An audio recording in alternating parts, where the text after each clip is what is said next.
झूठ दिल छू लेने वाली कहानी। मुझे ये लड़की पसंद है। विनोद के ये शब्द सुनते ही पूरे घर में खुशी की लहर दौड़ गई। प्रताप जी को तो ऐसा भान हुआ जैसे उनके तपते जीवन पर वर्षा की पहली फुहार पड़ गई हो। वह विनोद के दोनों हाथ थाम गदगद कंठ से बोले, यकीन रखो बेटा, तुम्हें अपने फैसले पर कभी पछतावा नहीं होगा।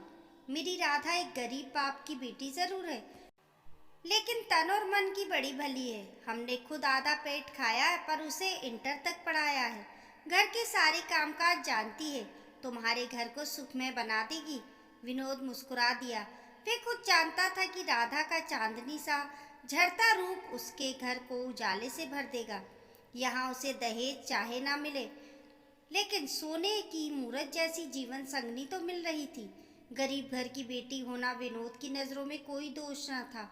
वह जानता था कि गरीब बाप की बेटी खाती पीती ससुराल में पहुंचकर हमेशा सुखी रहेगी। बड़े बाप की घमंडी बेटी के नखरे उठाना उस जैसे स्वाभिमानी युवक के बस के बाहर था। इसलिए उसने विवाह के लिए यहाँ निसंकोच हाँ कर दी थी। इधर विवाह तय हुआ, उधर सहनाई बज उठी। आंखों में सतरंगी सपनों का इंद्रधनुष सजाए राधा ससुराल पहुंची। ससुराल में सास ससुर ने उसे हाथों हाथ लिया। तीनों ब्याहता नंदे भी उसे देखकर खुशी से फूली न समाई। आस पड़ोस में धूम मच गई। बहू क्या है, चांद का टुकड़ा है, लगता है कोई अप्सरा धरती पर उतर आई हो। राधा के कानों तक ये प्रशंसा पहुंची तो वह इठलाते हुए बड़ी ननंद से बोली, लोग ना जाने क्यों मेरे रूप की तारीफ करते हैं। कुछ भी तो खास नहीं है मुझ में। अपने परिवार में सबसे गई गुजरी हूँ। मेरी माँ तक अभी ऐसी खूबसूरत है कि हाथ लगाते मेली होती हैं। चारों बहनें ऐसी हैं जिन्हें देख लोग पलक झपकाना भूल जाते हैं। विस्मय से बड़ी ननंद शालू की आंखें फैल गईं। रहा न गया तो विनोद से पूछा उसने, क्या सचमुच राधा का मायका इंद्रलोक की परियों का अखाड़ा है? मैं समझा नहीं। वह कहती है कि अपने घर में सबसे गई गुजरी वही है। यदि ये सच है तो उसकी माँ और बहनें कितनी खूबसूरत होंगी, मैं सोच नहीं पा रही हूँ। विनोद हंस दिया। अल्लड़ राधा की ये अदा उसे बड़ी भाई। पगली कहीं की, उसने सोचा जानबूझकर अपने आप को तुच्छ बता रही है। ऐसा रूप क्या कदम कदम पर बिखरा पिलता है। असाधारण सुंदरी ना होती तो क्या मेरे ययावर चित्त को बांध सकती थी। उस घर में ही क्या, पूरे नगर में ऐसा रूप दिया लेकर ढूंढने से भी नहीं मिलेगा। पर 2-4 दिन में ही विनोद समझ गया कि जिसे वह नवेली राधा की अल्लड़ अदा समझ रहा था, वह उसका मायके के प्रति अतिशय मोह है। रूप ही क्या, धन एवं किसी भी क्षेत्र में वह अपने मायके को छोटा नहीं बताना चाहती थी। लड़कियों में पिता के घर के प्रति कैसा उत्कृष्ट मोह होता है, इसे 3 बहनों का भाई विनोद अच्छी तरह जानता था। परंतु इस मोह का ये मतलब तो नहीं कि रात को दिन और शाह को सफ़ेद घोषित कर दिया जाए। जल्दी ही राधा की बढ़ चढ़कर कही जाने वाली बातें उसमें खींच उत्पन्न करने लगी। रिश्तेदारों की भीड़ खत्म होते ही एक दिन वह माँ के कहने से राधा को सिनेमा दिखाने ले गया। फिल्म अच्छी थी, देखकर पैसे वसूल हो गए। लौटते समय एक रेस्टोरेंट में उसने राधा को शीतल पेय भी पिलाया। उमंग और उत्साह से भरे वे दोनों गली में घुसे ही थे कि पड़ोस की नीता सामने आ गई। सजी धजी राधा को देख उत्सुक स्वरों में पूछने लगी, कहाँ से आ रही हो भाभी? शायद सिनेमा देखने गई थी। उत्तर में स्वीकृति सूचक हाँ कर भी काम चलाया जा सकता था, लेकिन राधा बीच रास्ते में ठहरकर कहने लगी, सिनेमा देखने ही गए थे, लेकिन भीड़भाड़ में मज़ा किरकिरा हो गया। हमारे मायके में तो बाबूजी नई फिल्म लगते ही पहले से आरक्षण करवा देते थे। बस ठाठ से गए और फिल्म देखकर आए। लाइन में लगकर भीड़ के धक्के खाने की कोई मुसीबत नहीं उठानी पड़ती थी। विनोद कोई चुभती बात कहने ही वाला था पर चुप रह गया। इतना ही बोला, रास्ते में ही सारी बात कर लोगी क्या? कुछ घर के लिए भी छोड़ दो। राधा हंस दी तो स्वर की मधुरता ने विनोद का क्रोध उतार दिया। पर ये तो रोज की बात बन चुकी थी। दूसरे दिन विनोद दफ्तर जाने की हड़बड़ी में था। वह नहाते ही चीख पुकार मचाने लगा, मेरा खाना परस दो माँ। 9:15 बज चुके हैं। माँ ने रसोई में जाकर खाना बनाती राधा से पूछा, दाल और सब्जी बन चुकी है क्या? तवा चढ़ाकर रोटी सेक दो। अभी केवल सब्जी बनी है, सिर उठाकर राधा ने उत्तर दिया। माँ बाहर निकलकर अपराधी स्वर में बोली, जाड़े के दिन भी कितने छोटे होते हैं। चाय पानी निपटाती नहीं कि दफ्तर का समय हो जाता है। इस समय सिर्फ सब्जी तैयार हो पाई। कोई बात नहीं, बाल काटते हुए विनोद सहज भाव से बोला। माँ निश्चिंत होकर थाली लगाने चल दी। राधा रोटी बेलते बेलते हाथ रोककर कहने लगी, हमारे घर में तो कोई एक सब्जी से नहीं खा सकता जब तक थाली में 4-5 चीजें ना हो। खाने वालों के मुंह ही सीधे नहीं होते। विनोद कब आकर माँ के पीछे खड़ा हो गया था, राधा नहीं जान पाई थी। वे कुछ और बोलते ही जा रही थी कि किंचित रूखे स्वर में विनोद ने डांट दिया, तुम्हारे पीहर में 56 जनों का थाल रहता होगा। हम गरीब आदमी एक ही सब्जी से रोटी खा लेते हैं। बातें बंद करो, रोटी सेको।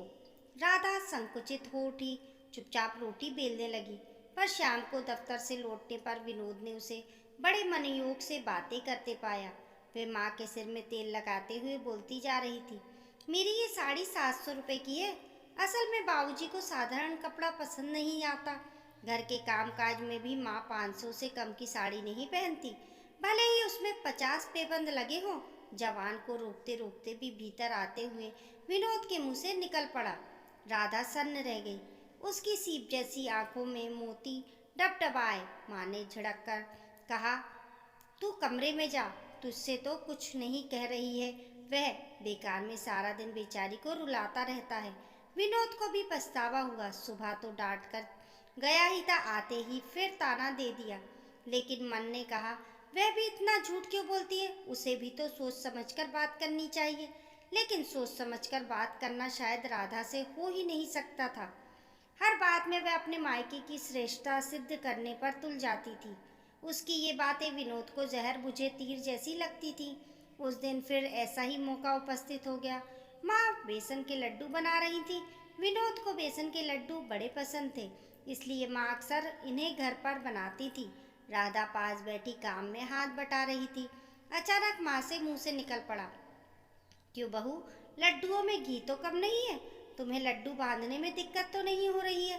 राधा ने माथे पर बिखर आई एक नटखट लट को पीछे हटाते हुए जवाब दिया, नहीं घी तो ठीक है। वैसे घी खाने का भी कुछ लोगों को बेहद शौक होता है। मेरे पिताजी दाल साग रोटी सब में इतना घी इस्तेमाल करते हैं कि खाने के बाद थाली कटोरी में घी ही घी नजर आता है। असल में ये हर एक आदमी के बस की बात नहीं है।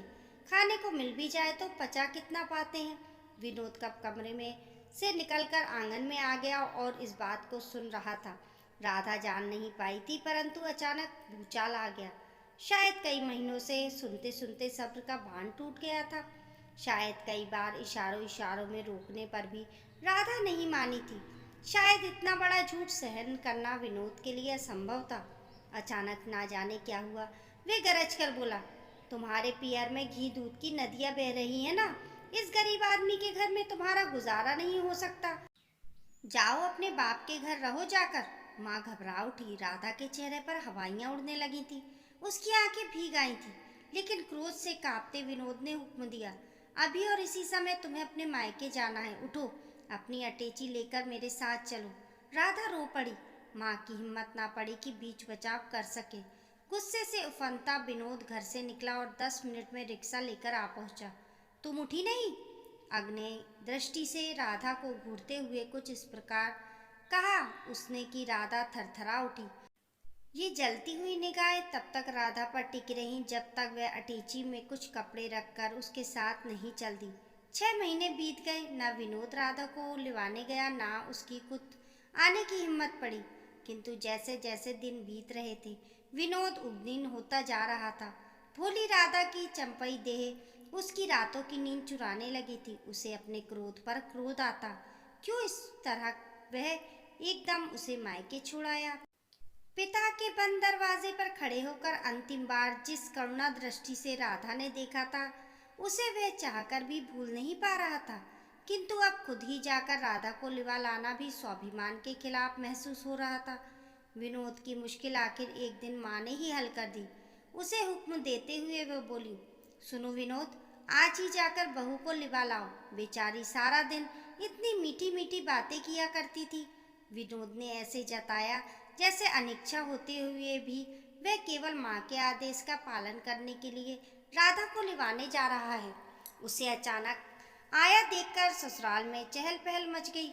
चार छोटी सालियां इर्द गिर्द मंडराने लगी। मीठी लाज भरी मुस्कान लिए राधा देहरी पर खड़े होकर अपने पांव के अंगूठे से धरती कुरेदने लगी। प्रताप जी घर पर ना थे। राधा की माँ चाय का प्याला लाकर थमाते हुए बोली, तुम्हारी ट्रेनिंग पूरी हो गई बेटा? विनोद ने अबुझ भाव से निगाह उठाई। राधा तुरंत बोल पड़ी, तुम्हें 6 महीने के लिए ट्रेनिंग पर जाना था ना, इसलिए तुम मुझे जल्दी जल्दी में यहाँ छोड़ कर गए, रुके तक नहीं थे। अरे हाँ, वह हो गई है। विनोद मुस्कुरा दिया। सास हाथ का पंखा लेकर पास बैठते हुए बोली, तुमने इस लड़की का दिमाग बिगाड़ दिया है बेटा। यहाँ हम गरीब आदमी ठहरे, तुमने इसमें कुछ ही महीनों में शहजादियों जैसी नजाकत भरती है। अब इसे फ्रिज और कूलर के बिना चैन नहीं पड़ता है। पर कूलर और फ्रिज तो, विनोद ने कहना चाहा कि राधा बीच में ही बोल पड़ी, माँ और बाबूजी ने गर्मियों की मेरी परेशानी का विचार करके जाड़े में ही फ्रिज और कूलर खरीद दिया था। वही बात मैं इन लोगों को बतला रही थी। विनोद के मन में अपनी मासूम दुल्हन के लिए ढेर सारा प्यार उमड़ आया। मायके की तारीफ ये हमें छोटा दिखाने के लिए नहीं करती थी, ससुराल की प्रशंसा में भी जमीन आसमान एक कर दिए है। उसी दिन राधा को लेकर विनोद लौट आया। रात के एकांत में कमरे में राधा से हंसकर उसने पूछा, क्यों जी, कहाँ है तुम्हारा कूलर और फ्रिज? मुझे तो इस कमरे में बिजली का पंखा ही नजर आ रहा है। राधा की कमजोर आंखों में मोती झिलमिला उठे। विनोद ने लाड़ से उसका सिर अपने कंधे से टिकाते हुए कहा, बस अब बहुत हो चुकी मायके और ससुराल की तारीफ। ठीक है, दोनों जगह की इज्जत रखना तुम्हें अच्छा लगता है, पर इतना बढ़ चढ़कर भी ना बोलो जो यदि जाहिर हो जाए तो जग हंसाई हो जाए। राधा की आंखों से आंसू पोंछ दिए उसने। बस रोना बंद, अब हंस दो। राधा मुस्कुराई। उसके गालों के गड्ढे में विनोद का चित्त जा फंसा। सुबह सास बहू चाय की तैयारी कर रही थी। विनोद ने माँ को कहते सुना, आज चाय के साथ कोई नाश्ता नहीं है, खाली चाय सबको कैसे दी जाए? पहले की राधा होती तो टेप रिकॉर्डर की तरह बजने लगती हमारे यहाँ तो।